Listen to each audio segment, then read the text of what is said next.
With me today is Paul Mobley. He is a professional photographer who began at Detroit's College for Creative Studies. He continued studying with Annie Leibovitz and David Langley and other leading photographers, where he apprenticed for many years. He has worked with corporate advertising and editorial clients, and he is here today to receive the Western Heritage Award for 2009 for his book, American Farmer, The Heart of Our Country. And Paul, what inspired you to photograph farmers?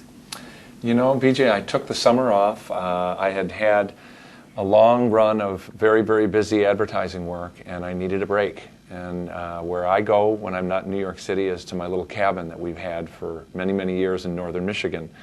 And I decided that I needed a break. So 4 years ago, I took the summer off and decided I was just going to go up there and not even take a camera and just spend that summer with my children and my wife and not be a photographer, just kind of enjoy the world without any photographs whatsoever.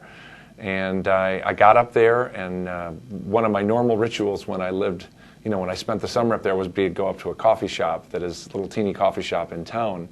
And I went in one day and saw a couple of grizzly-looking farmers sitting there, and those guys had always been there. You know, I'd been going to the same place forever, and I just looked over at them, and the clouds parted, and the sun came out, and I just decided I had to photograph them. I don't know, something went off inside of me, and so I asked them if I could come over and take their picture, and they said, well, why would you want to take pictures of us? We haven't taken a shower in 3 days, and we're still working in the field. And I just said, just because. And they knew me and said, well, come on over. If you want to waste your time and your film, come on over. So I did, and that was kind of the beginning of a 3-year journey. I photographed those two guys, then pretty much photographed the rest of the farmers and ranchers in my little hometown for the rest of the summer. So the whole idea of not taking any pictures had really become almost a rebirth in my career, because I was excited about taking pictures again, and I just wanted to photograph these people the way they were, without a big production team and art directors and clients telling me how the pictures should look, which is very normal in advertising work. I wanted to do them my way, with nobody telling me what to do. And after the summer was over, I went back to New York and took those photographs with me and showed them to a couple publishers who I really didn't think much would come of it, but they were crazy about the pictures and said, you know, farming and ranching is something that I think America needs to know more about. People need to appreciate these people much more than they do. And all 3 publishers that I went to offered me a book deal right away. But they all were pretty much of the same genre that they wanted. They wanted a big book, you know. So the one I ended up going with, Welcome Books, said, you know, let's take a couple of years and try to get a couple hundred of these. And that's what happened. So you really have traveled the entire United States. You know, the stats are very clear. 37 states, 100,000 miles traveled, and about 45,000 pictures taken over 3 years. Oh, my. So I was only going to do 20 states, but we were having so much fun that I kept going, and I almost thought I would do all 50, but the publisher said, that's enough. We've got way too many now, and you don't want to disappoint too many farmers if they don't make the book. Because we had so many, and I knew the book was never going to be a 500-page book. It just becomes too expensive. We were very mindful that we wanted the farming and ag community to be able to afford it. So in our mind, it had to be a certain size. But there's a lot of work in that book, PJ. Oh, I'll bet there is. Yeah. Just starting with, who do you photograph? How do you find these people? Well, it started really, I went immediately to the American Farm Bureau.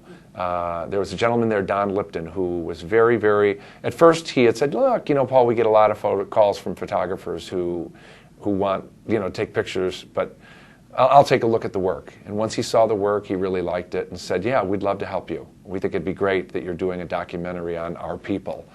So really, as you know, every state has a farm bureau, and every time I kind of started the journey with states that I hadn't been to that I wanted to go to.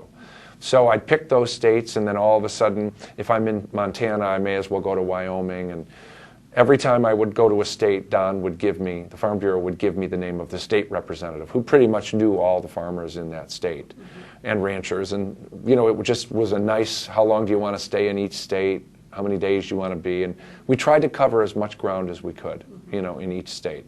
When we went to Alaska, obviously, you know, people asked me how I got around, and it was obviously planes, trains, automobiles, horses, bikes, whatever it took me to get me into the places, but I did as much as I could in the time allowed. So. Well, in looking through this, it's obvious that you have taken all kinds of people. I mean, there are ranchers, or people who raise goats, or people who raise tomatoes, or dairy farmers, and I think just that is enough to give people a look at it, appreciation for where our food comes from. Yeah, I really wanted, I'm a photographer, and I realized that, this is my first book, and I didn't want it to be a boring book. So anytime I would shoot 4 or 5 states, I'd sit down and regroup and say, now maybe I need some young ranchers, or maybe I need a couple more 100-year-olds, or I need more children who work on the farm or work on the ranch. So I really tried to mix it up. And I'd get these random phone calls. Hey, Paul, there's an alligator farmer in Florida. You want to do him? There's a beekeeper in Texas. There's a sheep farmer. So I'd really have quite the range, black and white and color. I just tried to make it as interesting for people so they would just, I had a lot of daydreaming of thinking of a mother who had her child on her lap and just kept flipping page after page after page and showing her the picture. So from a photographic standpoint, I really wanted it to be interesting. Mm-hmm. Now, how did you choose between color and black and white? Usually, it always depended on the location I was at. Of course, if some people just photograph better in black and white, their facial features, if they have a big mustache or a great old hat. A lot of times it would depend, I'm always looking for that perfect place on a ranch or a farm, and so many times I would find an old wood wall that was painted red where the paint was kind of peeling, and there was some moss in between the wood, and those kinds of things I always tried to use. It's first and foremost a portrait book, but I tried to make the backgrounds interesting, and I knew it was going to be a mix. It just ends up, sometimes I would just take a gray backdrop. If there wasn't interesting there, I would just really focus on beautiful lighting and a great portrait. Especially the ranchers. The ranchers tend to be a little more gritty, so they always photograph great in black and white. Well, how did you possibly choose? You said you took 45,000 photographs. Yep.